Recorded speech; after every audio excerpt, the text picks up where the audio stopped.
I guess it's a dud. Leave it to you to buy a dud. Okay, so Dan, you're on the spotlight now. It's time for you to answer questions. So the way this works, what is this? Oh, that's awesome.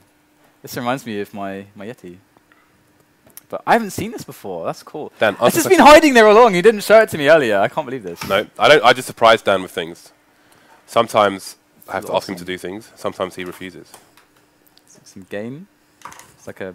Why is this stuff rolling around on the desk? I don't understand. I'm looking at all the nodules. Got the volume. You can plug in directly with your headphones. You can monitor live what the feed, audio feed. Is pretty cool.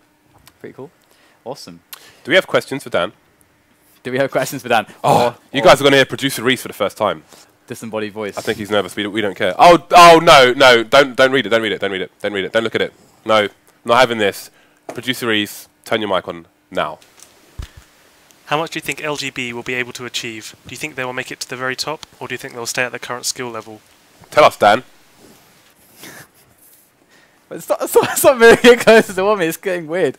All right, LGB. I think LGB are an interesting one because obviously they've been having better and better results, and it would seem like the problems that they're having is CT, right? Now that should be the best problem to have. Am I right?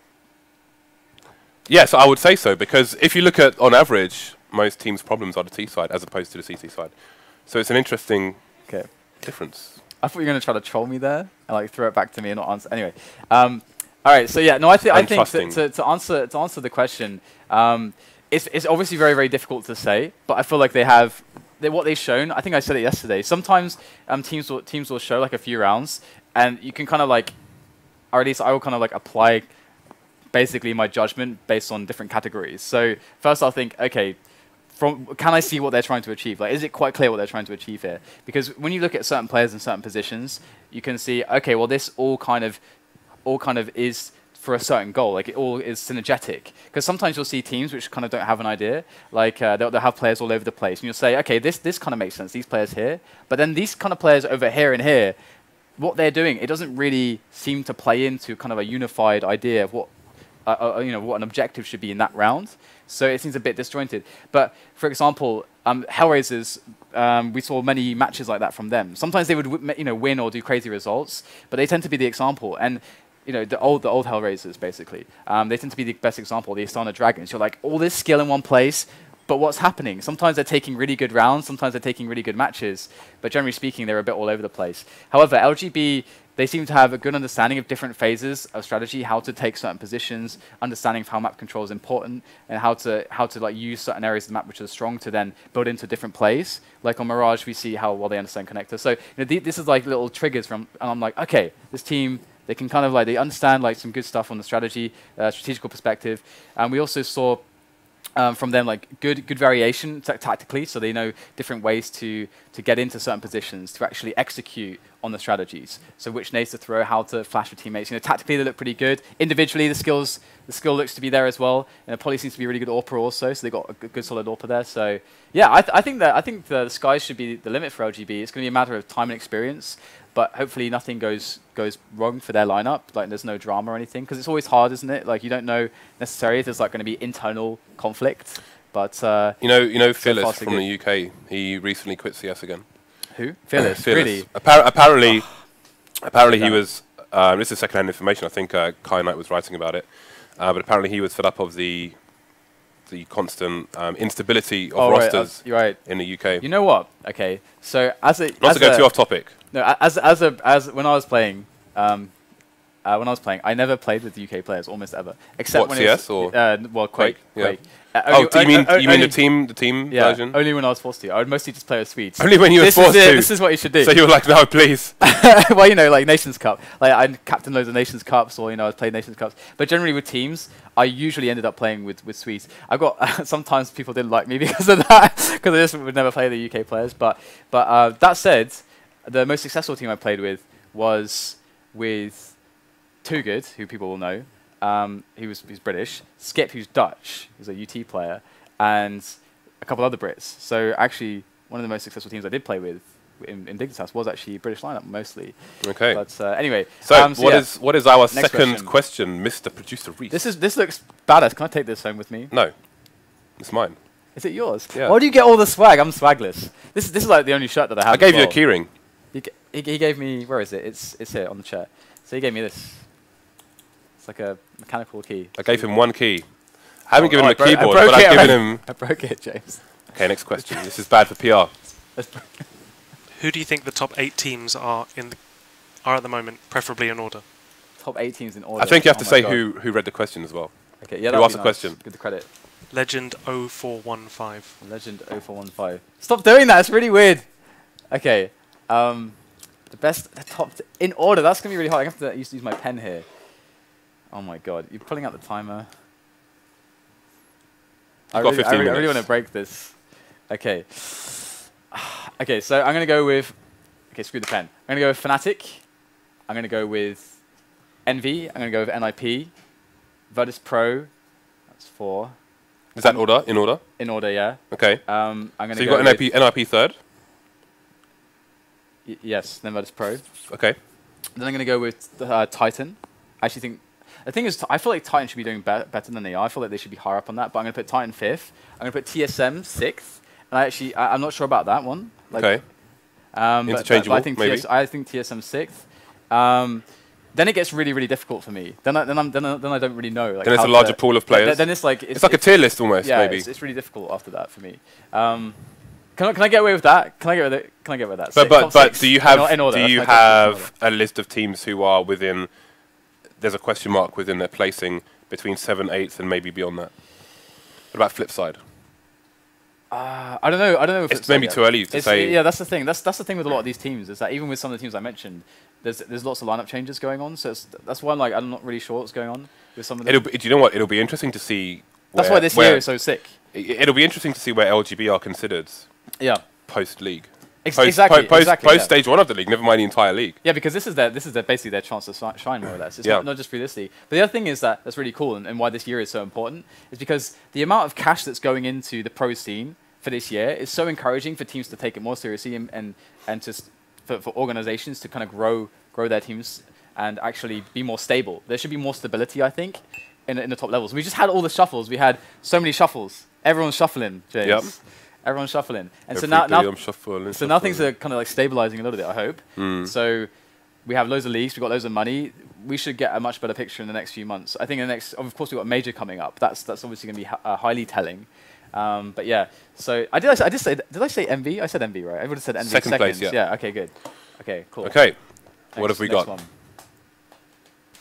Describe your perfect woman by eating a squid. By eating a squid.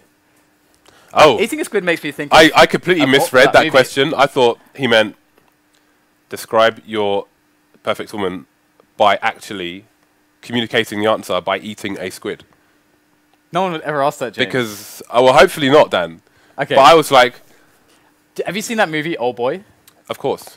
Yeah, that reminds me. The octopus. Eating a squid. Was it octopus or I don't know. It was some something like this. I don't know. Yes, it was. But yeah, that's a good movie. Describe your perfect woman, Dan. Stop. That's okay. I'm gonna ignore you. Perfect women. I don't know. The thing is, right. Oh dear, what have you done?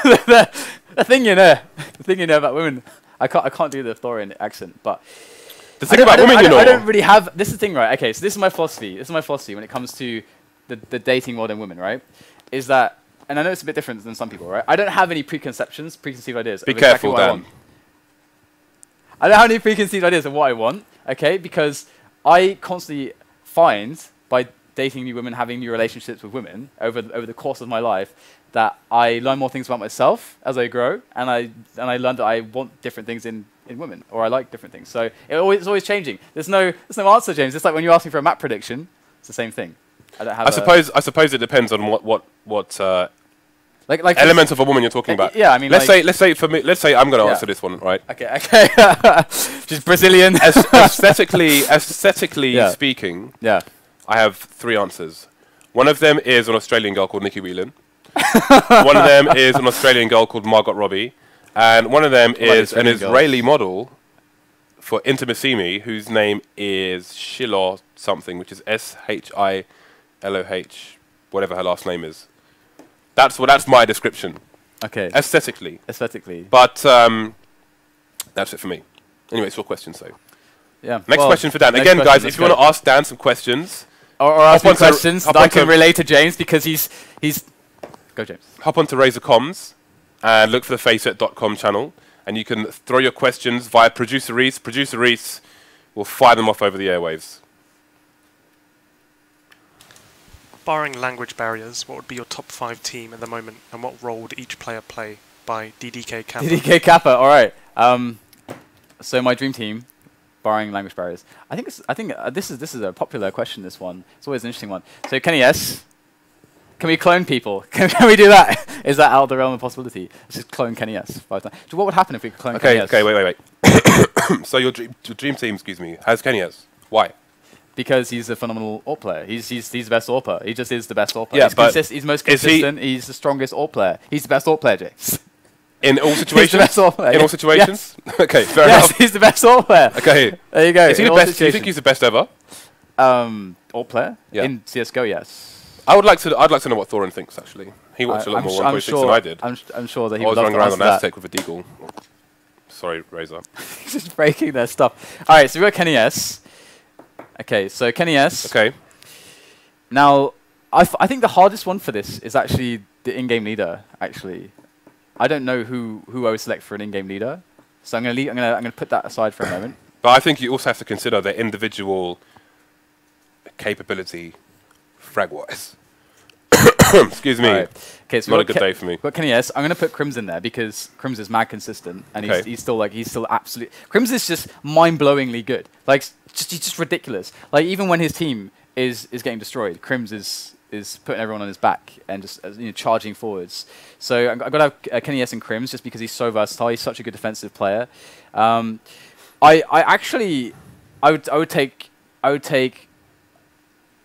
Oh, this is so difficult. I'm going to take Shox as well because I think Shox is playing much better lately. Okay. And because you know what, I'm just gonna throw Happy in there. I think some people will disagree with me there, but I'm actually going to throw Happy in there because he is a player that communicates quite well with his team as far as like strategy and tactics go.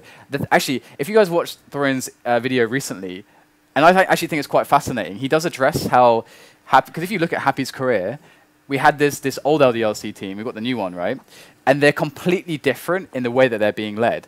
But if you think about it, okay, so Thorin was saying, he was classifying how strong an in-game leader is based on loads of different categories. And previously, Happy obviously took essentially what were much worse tools and did amazing with them, brought them to like a semi-finals of a major, which is incredibly amazing. And now he's got potentially the best tools, and the results in his eyes aren't necessarily as good. And the thing is that do you need all the extra strategy and tactical depth to throw in if you've got that amount of raw talent and skill in your lineup? Do you think actually Happy making it more individual, more aggressive game and less about strategy, less about tactics in some sense actually makes for a better team with the current players that he has? Well, what is your opinion on that? Well, I think you're going a bit off topic here. Yeah, I'm trying to. So I'm not going to allow you to do this, Dan. That's not fair. I'm not going to allow it. All right. So we've got Crims, we've got Shox, we've got Happy, we've got Kenny S. Yeah. So we've got 3 French players, and I'm going to also throw in. We've got Shox. I'm going to throw in Freiberg there actually. Okay. Because I enjoy myself a Freiberg when it comes to the entry fragger. So I would take Freiberg so he can entry around.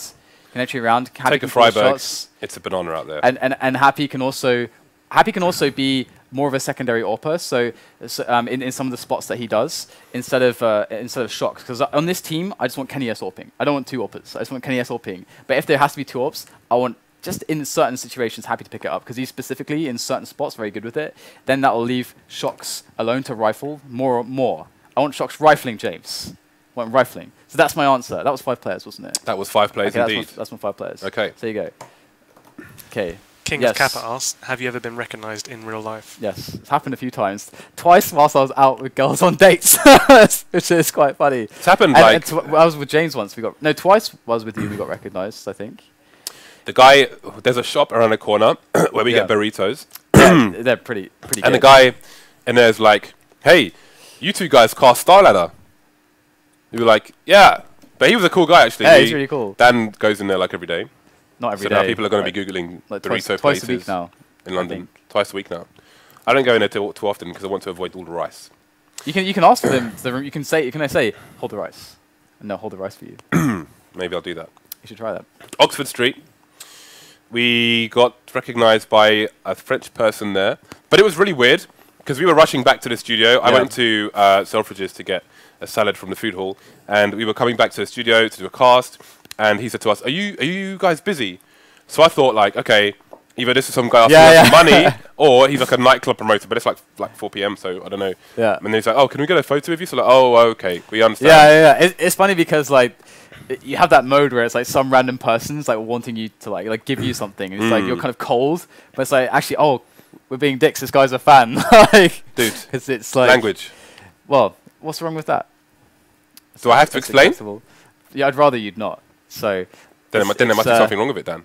It's time to move on to the next question. All right. So, but yeah, I mean that guy, because normally in London, if somebody asks you, like if something in the street, it's normally like a happens all the someone time. asking you for money. It happens for all the time. Nefarious reasons. So, and then there was shout there was your dates as well. Yeah, just shout our names. Just shout.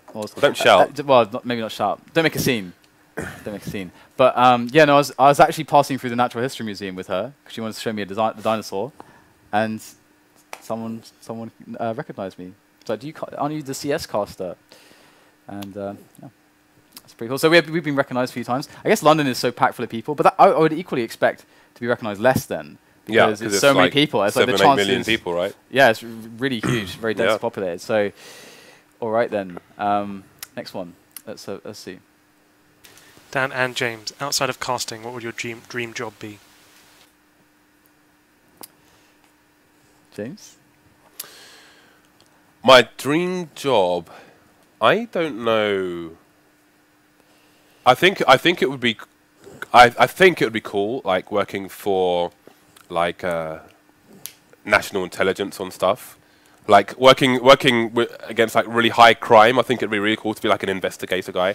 But then, what you see on TV is probably who knows.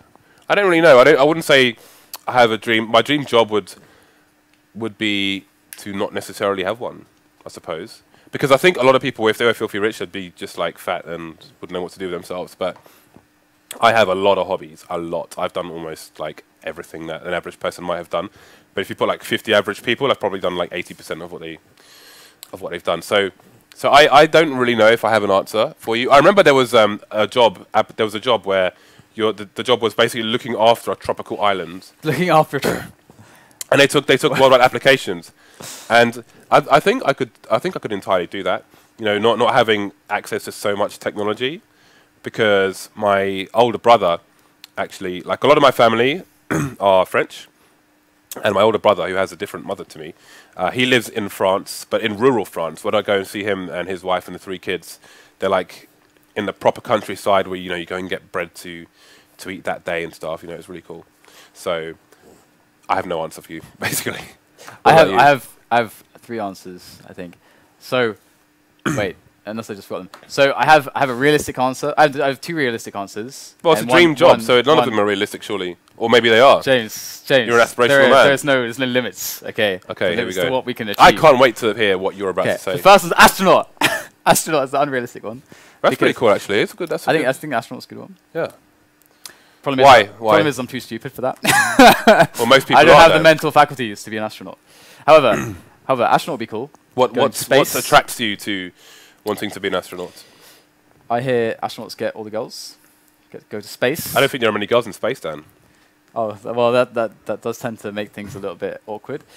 Anyway, the other 2 would be with more realistic ones. I'd probably actually, I actually think that I would probably be leaning towards game design stuff, basically, when it comes to writing and also coding. Okay. Because that stuff fascinates me. I've been playing games since I was 3 years old, so that stuff fascinates me. But also, what I'd actually also like to do is, if I was to accrue a huge quantity of money, I'd actually like to go into be an angel investor for tech companies.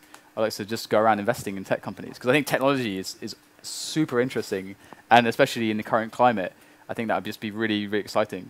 Those are cool ideas. Yeah. You're very focused and driven man, Dan. Yeah, there you go. Some cool ideas there. So, next question. What is it going to be? What are Scream's opportunities currently? Will he be able to make a new team, or should he join one? You know, actually, I think Scream has a really big problem because of the language barrier. Because imagine if he could speak good English. I think it'd be much easier for him to be able to find more opportunities team-wise. But otherwise, right now he's kind of restricted to France, I guess, more or less, the French team, because that's got the best pool of players. But already there's 2 top teams which more or less have decided not to take him on. So yeah, and from what we can see of top level pro players, like, he's not in a good situation. Because Epsilon, I was never a fan of the Epsilon side. They seem to be almost like a feeder team for other teams, you know. So I don't know. I never had that much faith in them, and I don't know what the future holds for Scream. I think Scream just needed, firstly, obviously the right mix of players on the lineup. I think that's just very obvious. I mean, again, when you have a team, you want, like, Scream can absolutely. He's got so much skill. Like, it's ridiculous how much skill Scream has. He's an amazing a rifler in particular, and he's very good in some of these mid-round situations where he can just blow up like so many different players because he's so quick. And you know, he's acclimatizing himself better and better all the time. Obviously, you know, the tapping style that he was known for obviously doesn't work as well. That just is a fact. I mean, I used to actually have that style as well in Source in 1.6. I was a player that very much was of that style of play that he has, and it just doesn't. It's so hard to make it work. You got to be insanely precise, like he is, but still it's inconsistent. I try when I play deathmatch, like when I'm playing proper games of Counter-Strike, I try and deathmatch for like an hour beforehand, because if I just go in cold, it's just a mess. But I always try. I try and channel my inner stream. I try and Scream. Sorry, I try and play like Scream in deathmatch. I'm not spraying people down, only aiming for the head and just trying to tap as much as possible.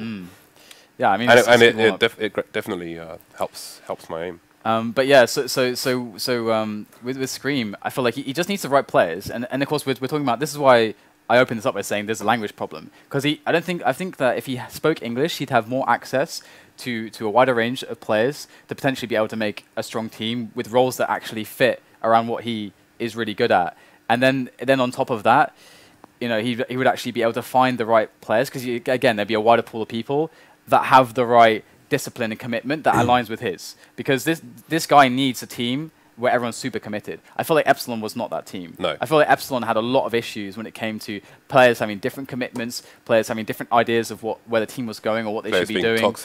Players being toxic. Players throwing matches. Players being VAC banned. Exactly, and this is a huge issue, because whenever you're going to make a team, the thing that's most important, first and foremost, like this is why it's very. You have to really think twice before throwing away a team that works on these levels. Like commitment, like everyone has to have the same goals, the same commitment, and the same discipline, and the same amount of time. They're all willing to allot to actually get to this joint goal that every single player has. If you don't have those things, then you're kind of screwed. If you have those things, and let's say one player, it feels like you're having bad results, it's very much worth sticking it out and figuring out what's going on, instead of just trying to like get rid of that player. Because that was the hardest thing when I was trying to make, because I tried to make a bunch of CS teams like many years ago, like in 2006 and 2007, like in Source, and that was the hardest thing that I found. Like it was just a mess. Like immature people are like the hugest in abundance. Yeah, in abundance, and they can be so disruptive because they can be really skilled, and you can be like, oh, he's really skilled. Let's get him on the team. Oh, he's really good at fragging, but they're so disruptive to a good atmosphere and to the team that it just doesn't work in the long term. So. Yeah, there's so many factors. Like that's why making Team CS is so hard. There's so many aspects. It's really difficult. Okay, 2 more questions, and then we will put this one to a close. And we'll continue it. I like this. We should do this next week and every week. It's kind of fun, yeah. But I need to like rush home, pack bags for Spain, and then drag them back here and do North American casts. So, second last question is: how did you both get into CS:GO casting specifically? Do you want to go? Okay, well, I suppose you were doing it before I was, so. I'll bow to my older in that respect. So I started like I've just been into like online games for just forever. So I think I first got addicted to like Diablo 2 or something. That was the first online game I got addicted to. But I as soon as I picked up Quake and you know I was a massive fan of Half-Life as well, picking up Counter-Strike, I just played those games like ridiculous amounts, like in 2000. So I played these games a huge amount. And whilst I never actually whilst I always put the focus on Quake and playing competitively in Quake as a player, I always played loads of CS kind of casually and more for fun. And so I've been playing it for years and years and years. And when I joined FACEIT, it was initially for Quake because of my reputation, the content I had made, and they liked me. So like, do you want a job? So I was like, yes. And I was casting Quake for them, and then they decided to move into CS. However, there was a period where it wasn't necessarily all that certain what they wanted to move into. And FACEIT were kind of helping me grow at the time, so I wanted to help FACEIT. So I was kind of going with the direction that they wanted. So FPS, like doing FPS, CS made the most sense for me. But I'd also played so much StarCraft and studied it so much, as well as Dota at that point, that I could have gone into StarCraft or Dota. However, StarCraft was quite oversaturated at that point for commentators.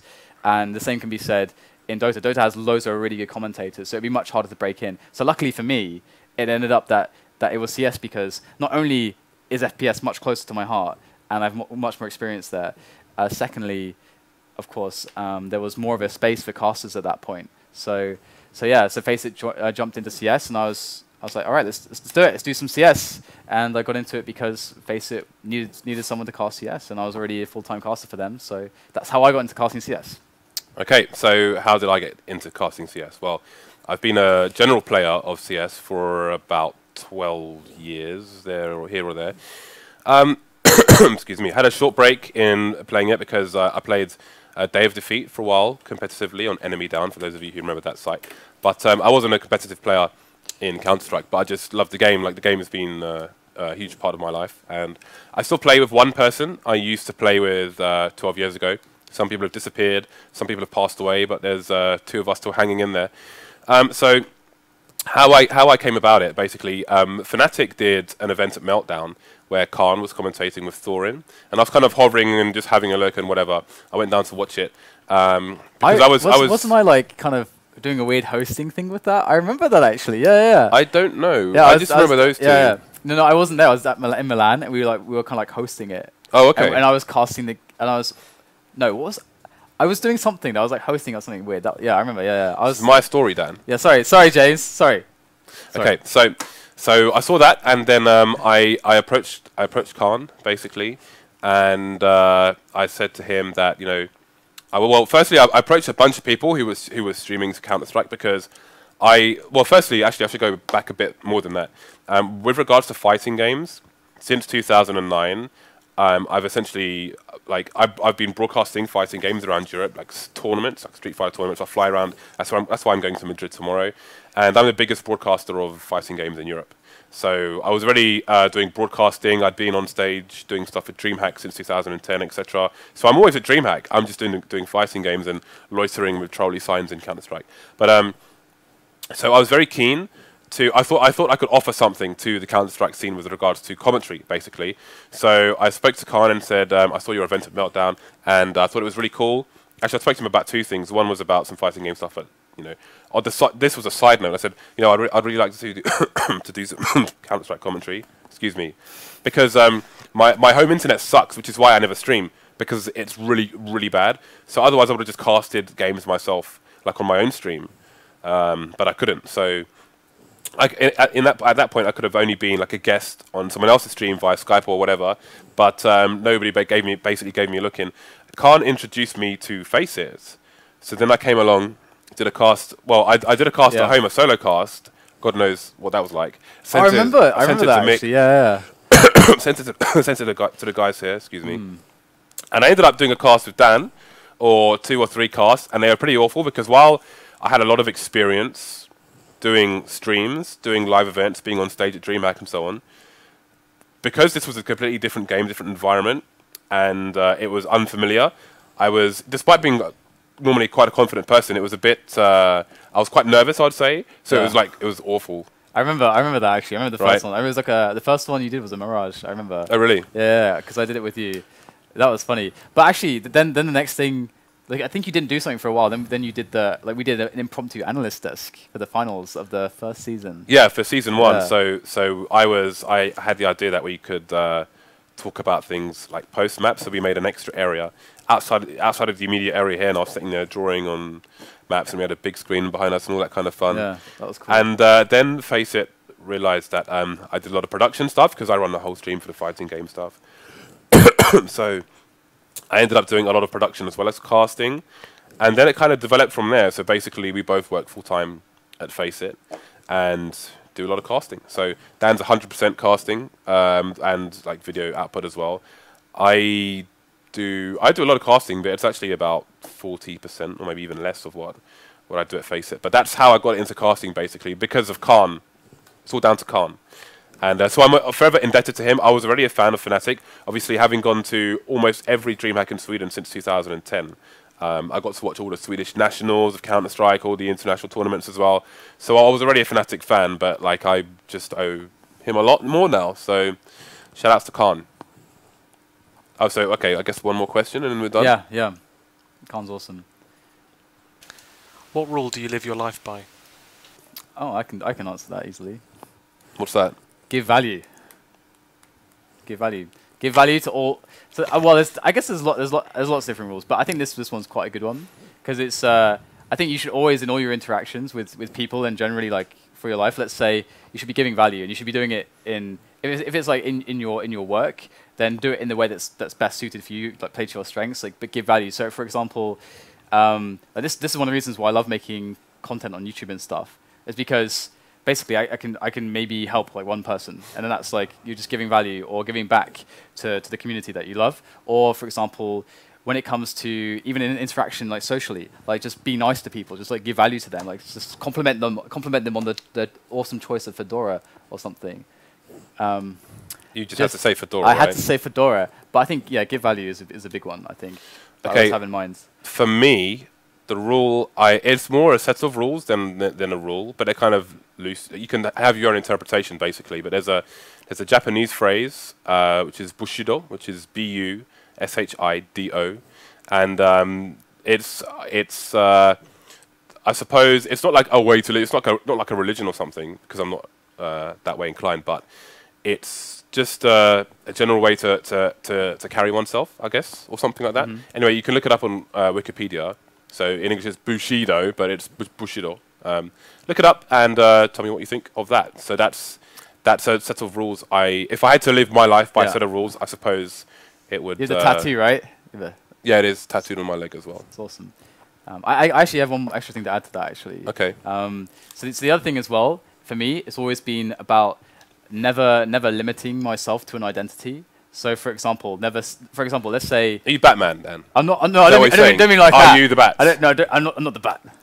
Didn't ask for this. Just keep shoving it in the face. All right, it's very nice though. It's very nice. So for me, it's always about like never limiting myself to an identity. So what I mean by that is that, for example, some people say, I'm introverted, or I'm extroverted. Like never like labeling myself or limiting myself to something. What I judge my life by is if I'm happy or something. If I want something, then in theory, I never want to restrict myself into what I can do, basically. Because I think if you work hard enough, if you have the right approach, doesn't matter how smart you are, doesn't matter how stupid you think that you are, there should, in theory, be no limits, especially if it's something you really want to do. If that's going to make you happy, you should always go for it. So, for example, let's say if you have social anxiety, or let's say you don't feel confident or something like that, that's a source of unhappiness in your life. Go and try to break your limits, basically, and just don't ever like settle and say, well, I'm just like an introvert. Yep. Don't be complacent. So for me, that's like a really big thing for me. So there you go. I guess those two will cover it. We could probably do like way more. But we need to save things for the future. Yeah. Oh, you mean questions? Sorry. Have these more questions. Yeah, we'll do these. We'll do these weekly, guys. So if your question didn't get answered today, save it for next week. Do we do them on Thursdays or like weekly on Thursdays or? I think we'll do them on Thursdays when we can. Sometimes on Wednesdays, I suppose, if need be. That's cool. Okay. Cool. Nice. All right, guys. Well, that's going to bring us to the end of the show for now. However, as James did previously mention, we're going to be jumping into the North American stream later on, the North American portion of the league. So just to refresh you, with the FACEIT League, we have not just Europe, not just North America, but we have Oceania as well, which is going to take place on Sunday. And also, if you are players that want to get involved in the action, if you want to actually try to qualify for the league, if you think you're good enough to do so, then we will have qualifiers running every Saturday and Sunday. I believe it is Saturday for Oceania and Sunday for Europe and North America. Those qualifiers will be running every single week, and that will allow you to play in a closed qualifier against the two teams that bottom the table of the respective regions. So everyone is going to have an opportunity to actually try to qualify for our league in the future stages. We'll run 3 this year with at least $275,000 being given away for prize money. So make sure to check that out if you are a competitor. But other than that, guys, we'll see you hopefully for the North American stream. But that's all for now. See you later.